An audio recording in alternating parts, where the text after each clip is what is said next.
If you're thinking of supporting your loved one with a developmental disability to move out of the family home for the first time, you need to ensure your loved one has this one essential skill. I'm Eric Goll, and I've supported over 700 families to create a life plan with their loved one with a developmental disability for an awesome, ordinary life. And of those 700, approximately 30 have supported their loved one to move out of the parents' home or the family home and into a home of their own. That looks different in a whole variety of ways, but we're talking about 30 out of 700. That's about 5%. Right? You might be like, well, that seems a little low. Well, there's a few reasons for that. And I'm going to circle back to this number one essential skill in just a second here. But what are the reasons, right? Why only 5% have supported their loved one to move into their own home? Well, when I'm working with a family to build a life plan, we're thinking in a 5-year time horizon. So we're building a 5-year plan. So it takes time. If creating a home is even part of the next 5 years. For some families, it's not. It's further out. That might be 10 or 15 years from now. Second, this is a big decision, right? For your loved one to move into a home of their own. And there's a lot of moving parts to make it happen. Third, there is a huge fear for our loved one's safety because of vulnerabilities they might have. So this can keep us stuck, which makes sense, right? And then 4, there's often this feeling like your loved one doesn't have enough skills yet, right? Are they ready? Will they ever be ready enough? And what essential skills does your loved one need to have before they move out of the family home? So we're gonna get to the number one essential skill in a second here, but first I want you to think about when you moved out of your family home for the first time. Did you have all the skills you needed? No.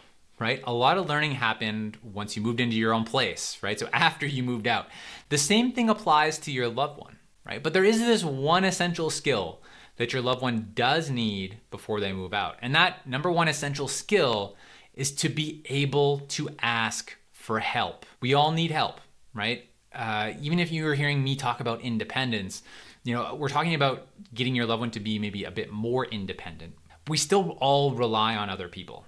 Right? No matter who we are, we rely on other people, and that includes your loved one with a disability. So what does asking for help mean? Well, it means your loved one needs to, one, be able to ask for help, but then being able to text or call or ask in some way someone trusted for help. This is what's going to help keep your loved one safe. It's an essential skill. It's not brushing their teeth, or it's not combing their hair or getting dressed. Like, all of those things can be learned, or they can be supported, but asking for help is crucial, right? That's what's going to help keep your loved one safe. So it seems simple, right? The skill of asking for help, but it's not quite so simple, because your loved one might be accustomed to just having things done for them, and they might not have a lot of opportunities to even ask for help. So what I invite you to do is to give your loved one the opportunity to struggle a little bit with tasks that they're doing. This means that you have to step back a little bit from just doing things for your loved one, right? Because this gives you the opportunity to coach your loved one on that skill of asking for help. So the next time you're about to jump in and do something for your loved one, I invite you to pause and ask a question instead. You could ask, how are you doing with whatever the task is, right? Making your lunch, doing the laundry, right? You have to give the opportunity to do those things.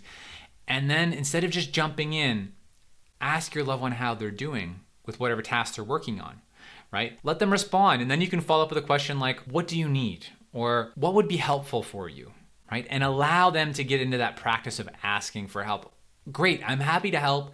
Next time, when you're really struggling with something, can you just ask me for help, right? Just like you did, and I'm happy to help. So I hope this tip is helpful for you. I invite you to try on this strategy to help really prepare your loved one to be more independent and to practice this skill of coaching your loved one to ask for help.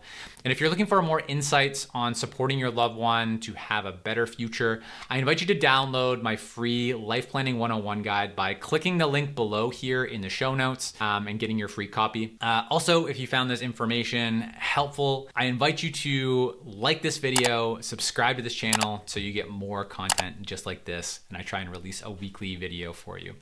I'm Eric Goll. Together, let's take a small step forward.